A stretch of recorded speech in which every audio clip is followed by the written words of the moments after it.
Welcome to our third lesson. For this first lecture, we'll begin with the title, always a good place to start. That title being a Latin phrase, Imperium sine fine, which literally means empire without end, or if you want to take a more biblical phrase, world without end. In terms of our topic, we're going to talk about the successions, those who came after, but in three different categories. For one, we'll talk about the emperors of Rome once again, and those who followed many of those crazy characters that we talked about last week, but also talk about what happened in Judea following the rise of the church there, but then of course talk about the apostolic church and those who succeeded the apostles. We're going to be, of course, seeing a lot of contrast, much like we already have. In terms of a principle, I want to direct you, first of all, to something that we already talked about with the reign of Nero, and that's the Colossus of Nero, that massive 120-foot statue that he had built depicting himself as the god Apollo in all of his glory.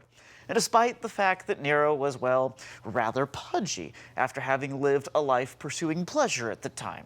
Anyway, the Colossus of Nero is significant for multiple reasons, but one reason I want to point out is the fact that the Colosseum, which was built after the reign of Nero and was located right by the Colossus, got its actual name from the Colossus of Nero. What's curious about the Colossus and the Colosseum and so forth is they were symbols of Rome's longevity. It was assumed that the Roman Empire would last forever. In fact, Rome was sometimes simply called, and still is called to this day, the Eternal City.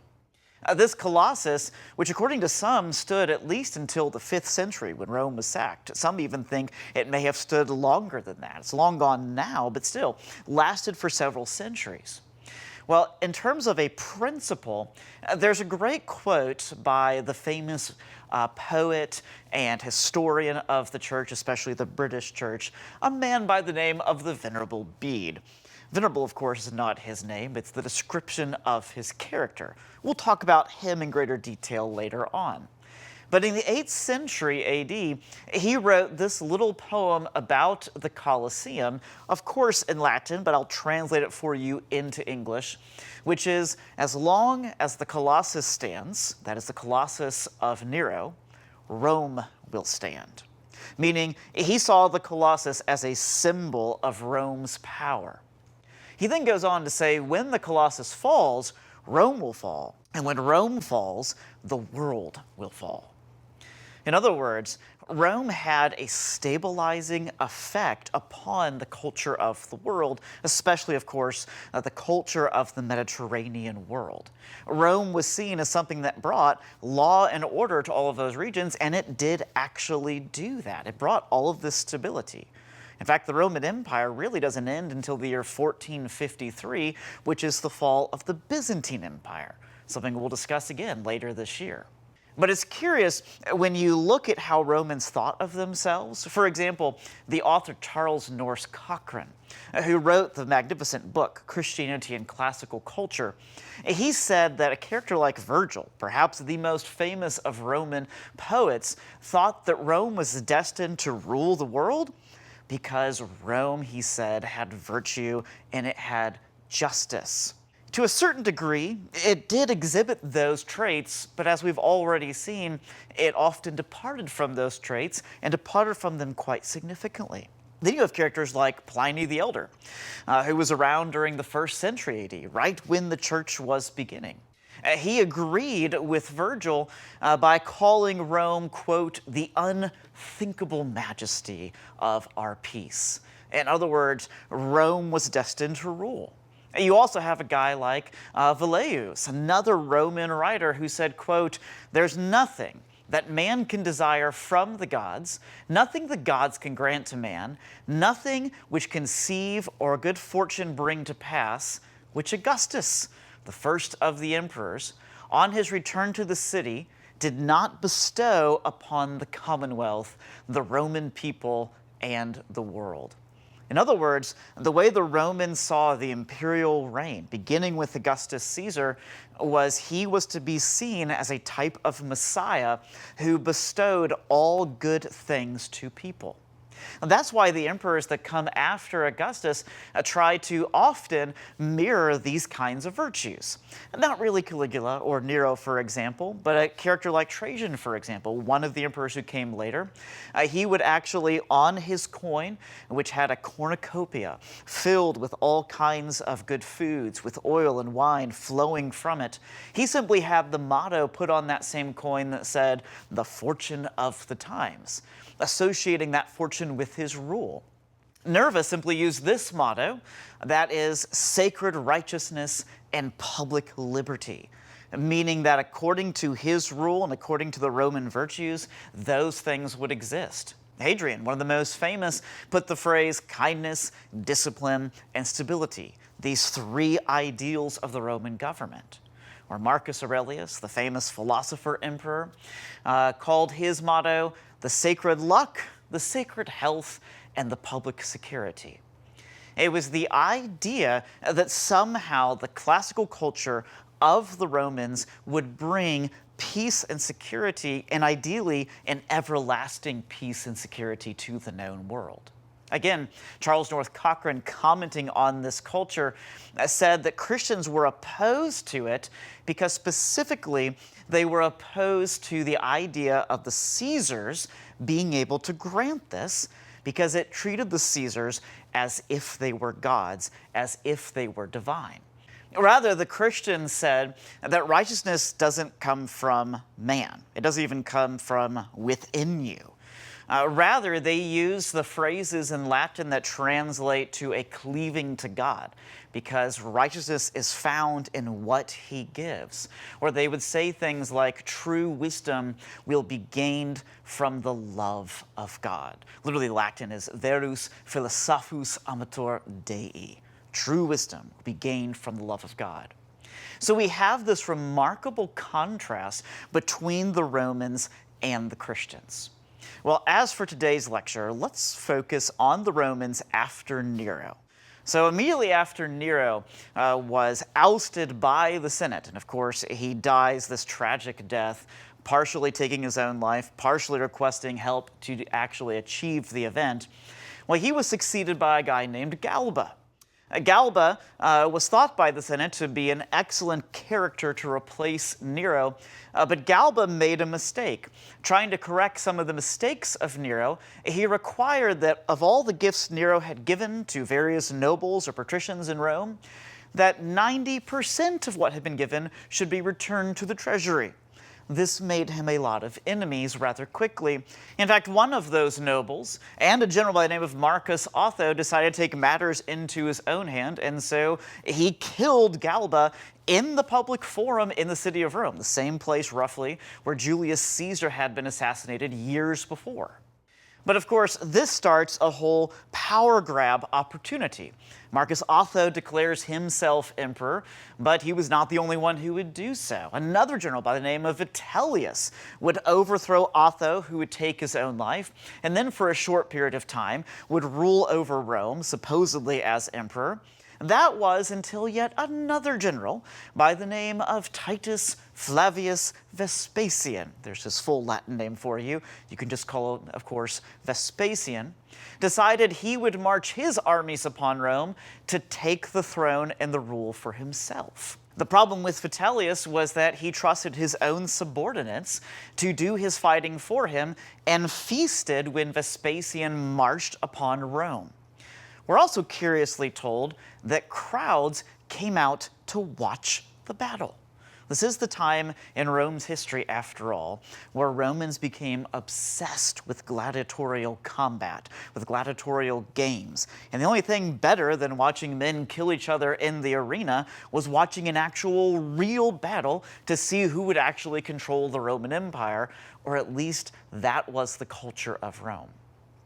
As for Vespasian, he was victorious in the year 69 AD, which is when he comes in to rule the Roman Empire. He himself is a curious character. For example, he was a plebeian. He was a commoner, born in a Sabine village. It was a village that he frequently visited and tried to live that old simple life whenever he was there. Even when he wasn't in the village, it was said that he ate the simple diet of villagers and that he always fasted at least one day a month. That was not something that was common in the case of other patricians or certainly the emperors. In fact, when one of those patricians came to him while he was emperor and wanted to be appointed to a high position of authority, Vespasian told him no, saying, "Because you smell of perfume, I will not give you the position. It would be better if you smelled of garlic," which of course was associated with the food of the plebeians. The other thing about Vespasian is he had remarkable military experience. He was somebody who had helped in the conquest of Britain. He was somebody who suppressed the Jewish rebellion, which we'll talk about shortly. In fact, Tacitus, who usually doesn't spare many words criticizing the emperors, says that Vespasian was the only emperor ever made better by the office of being Augustus, which is rather remarkable. He actually already had his habits largely in place when he came into office because he was 60 years old. Immediately, he went about making allies in the Senate, which was quite wise, and also limited the size of his Praetorian Guard, seeing them as a threat to liberty. He allowed criticisms of his reign. In other words, there was a sense of free speech, and when conspirators against him were discovered, he typically forgave them. Suetonius, who often criticizes the emperor, says about Vespasian, quote, "He showed the greatest patience under the frank language of his friends," meaning those who critiqued him, and he even had patience under, quote, "the impudence of philosophers." Vespasian really tried, like Augustus before him, to try to correct the virtues of Rome, to try to raise their character once again. It was said that he brought in 1,000 noble families from the provinces known for their virtue in order to reform the character of the capital city of Rome. If it worked, we really don't have much evidence of it. And we'll talk about the problems with Roman culture in a little while. Of course, you've already seen many of them. The other thing about Vespasian is he increased the taxes and began taxing virtually everything, including the use of public restrooms, in order to erase the debt from Nero. The curious thing about him is that Vespasian never spent much money on himself. What he did spend money on, besides eradicating the debt, was the beginning of the famous Colosseum, right by Nero's Colossus, which would be completed by Vespasian's son, Titus. Eventually, after a 10-year reign, Vespasian came to the end of his life, and with the idea that he was somehow becoming a god, that was the idea of the Roman emperors by this time, he famously gave the last words, "Alas, I think I am becoming a god," meaning surely this is what it must actually feel like. He was succeeded by his son Titus. It was one of the shortest reigns in the Roman imperial catalog, only reigned for roughly 2 years. Philip Schaff, the great church historian, called Titus, quote, "mild and philanthropic." It was Titus who told his friends at one dinner that he had lost a day because he hadn't helped anyone that day. In other words, both Titus and Vespasian give us a picture of the noble pagan, something that Christians would come to admire. However, both Vespasian and Titus were responsible for ending the Jewish rebellion, and Titus was specifically responsible for the destruction of Jerusalem and its temple. He became emperor at the age of 40 upon the death of his father, and then, like his father, was heavily interested in gladiatorial games, which shows you where his real character lies and what he truly loved. In fact, it was said that he spent as heavily on the games as any previous emperor and actually exhausted the Roman treasury that his father had filled upon gladiatorial shows. It's also during his reign, which we have an incredible picture of common Roman life, because in the year 79 AD, Mount Vesuvius, that volcano south of Rome, erupted, destroying the city of Pompeii, actually covering it in up to 10 feet of ash. In fact, when Pompeii began to be excavated in the year 1749, not only were buildings and frescoes found preserved, but people's actual bodies were found preserved, sometimes fleeing, sometimes cowering to try to protect themselves from the ash, or in one case, still in the audience of a certain theater. It also uncovered numerous bakeries, including loaves of bread that have been preserved by the ash, as well as magnificent frescoes. For example, the frescoes showing famous scenes from Greek and Roman mythology of the house of Vetii are some of the most well-preserved Roman frescoes. Give us a huge hint of what their art looked like. Sometimes they would show marvelous scenes of common life, like the work of a fuller, somebody who would clean wool, or perhaps a butcher or an innkeeper.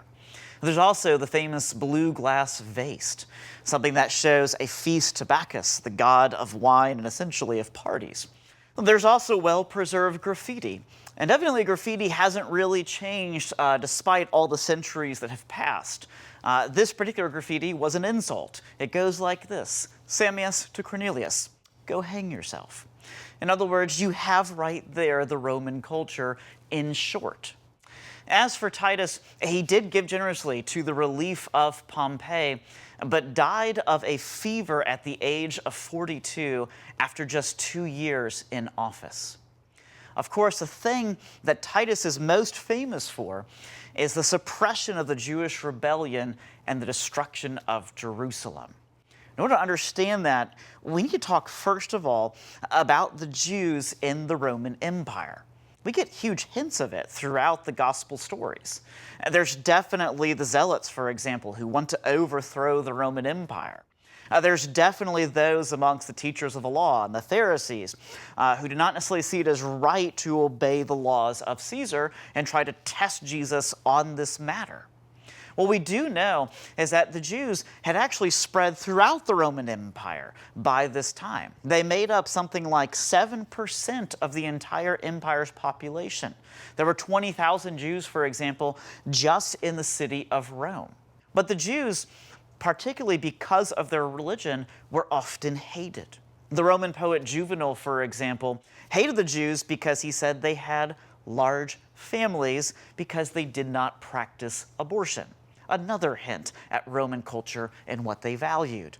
Tacitus hated them because they only worshipped one god, which he saw as an insane idea.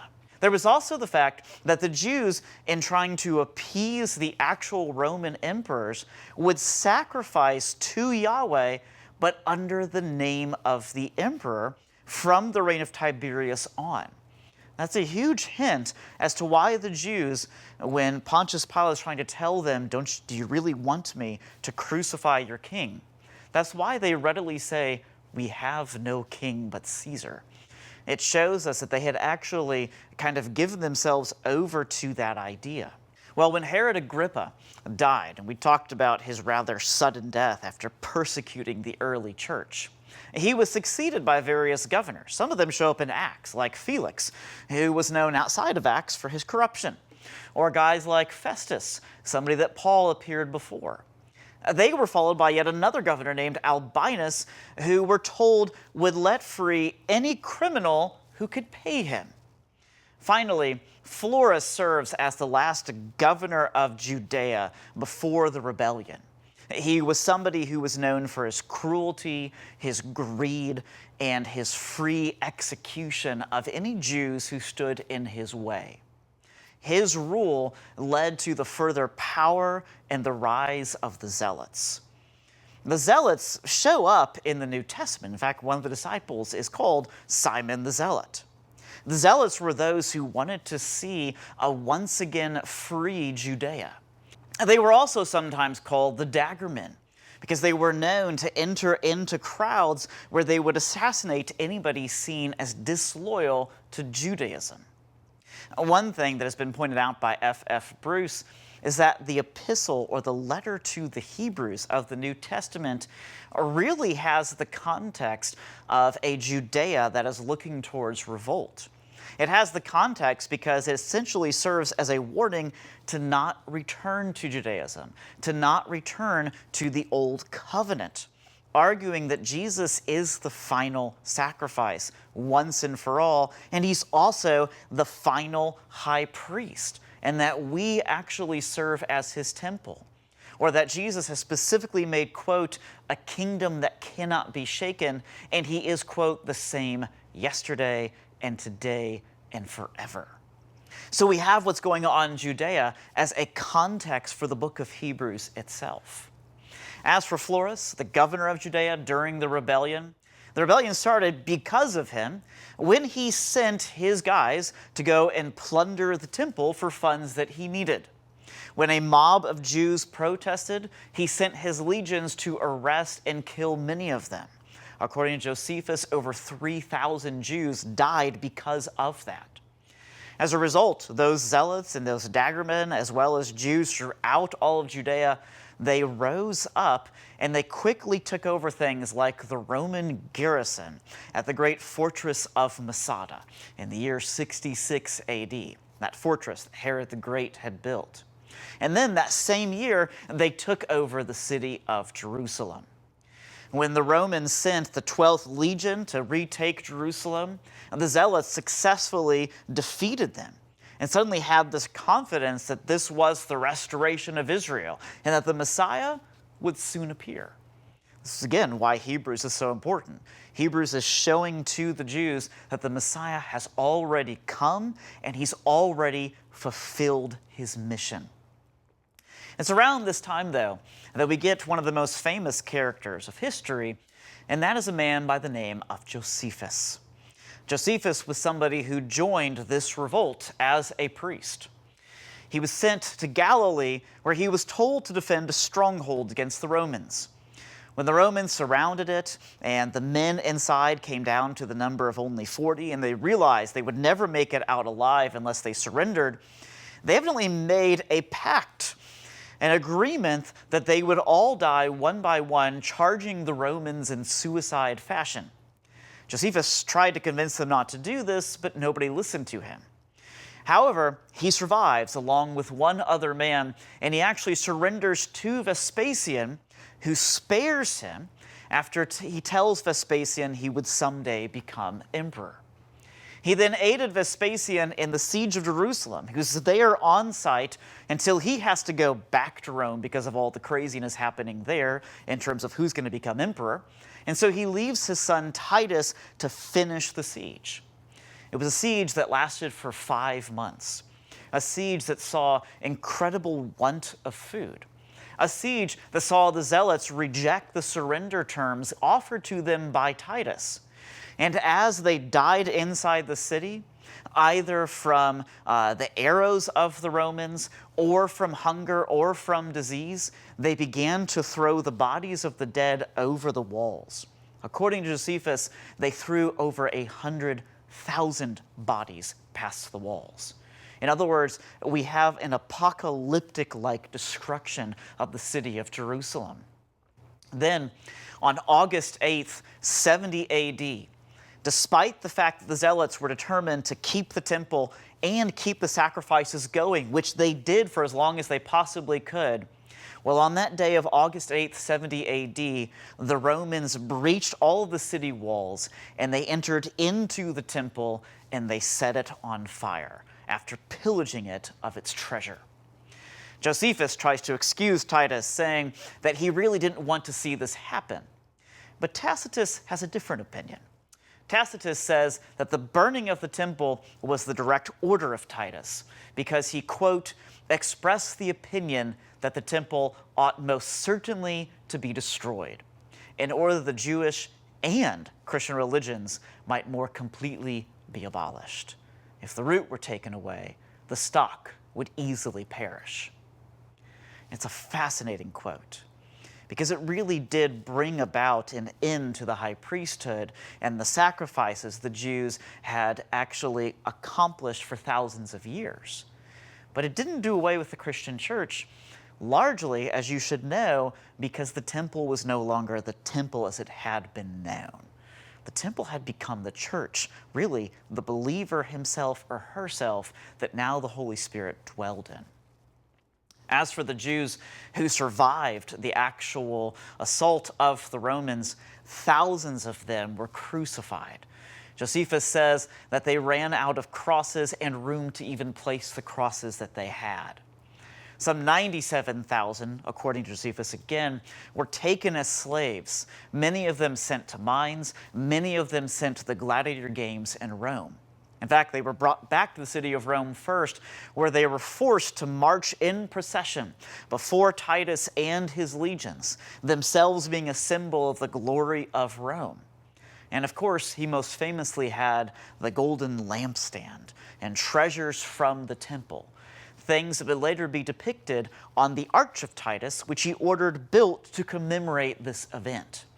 An event that, according to Josephus, saw the deaths of more than 1 million people. And he also said, quote, "The war laid all the signs of beauty quite a waste."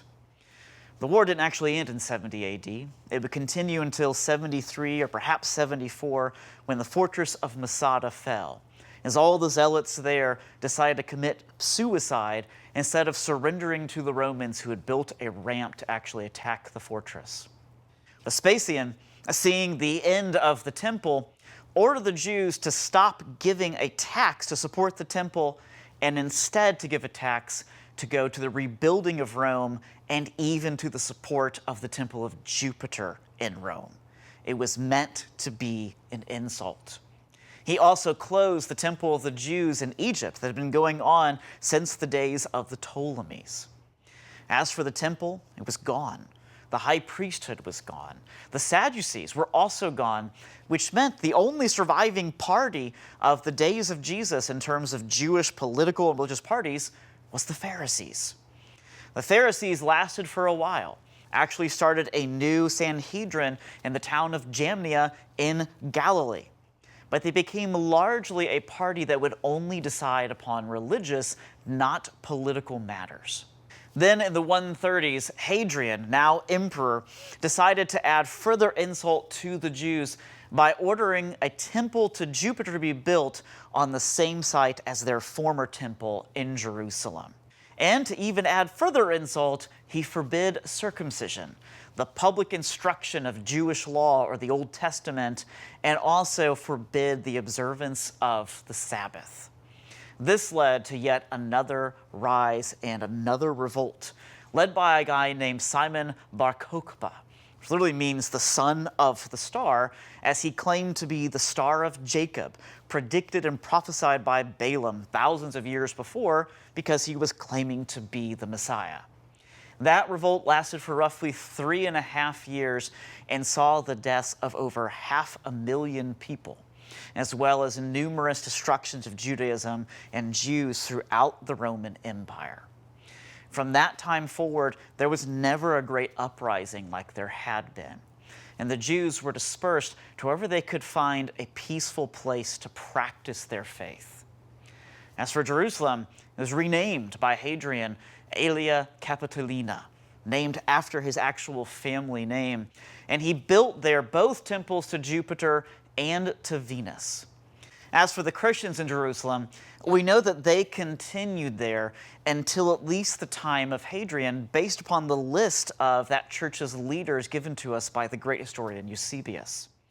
In other words, we begin to see the succession in the church to the apostles, of people that kept the faith going and faithfully preached the gospel. We'll talk more about them in a future lecture.